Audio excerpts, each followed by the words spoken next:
le Kovel mo inate Min hip trin ma se Boy mang an naten Min airal tumak se Katam chuan chu tui ber An lo ni so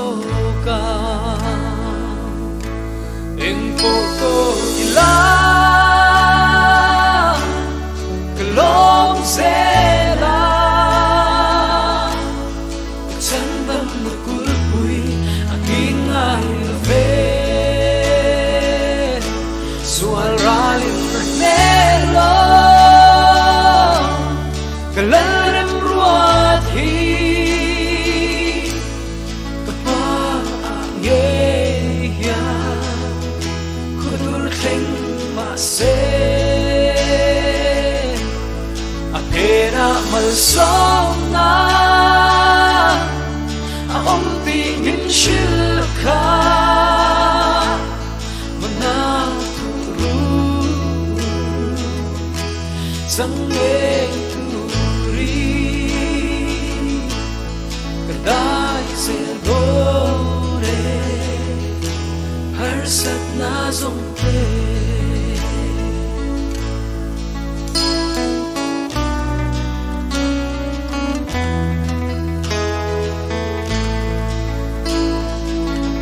Sual raliate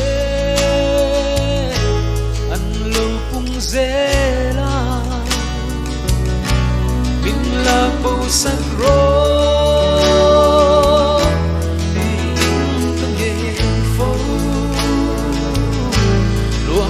Bay labi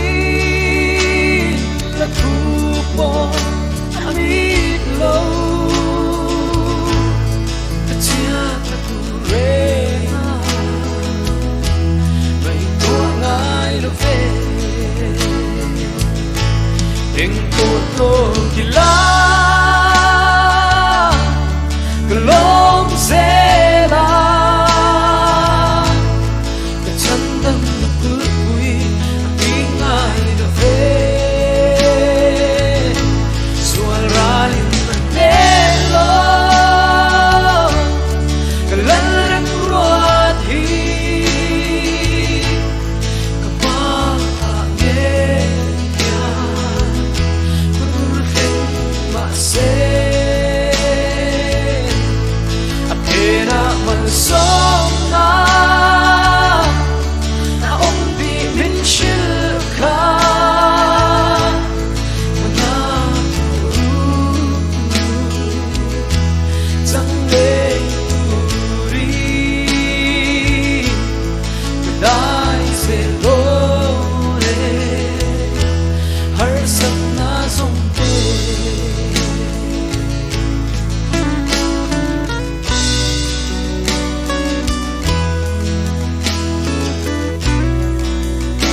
Dal Paro qui, Virose.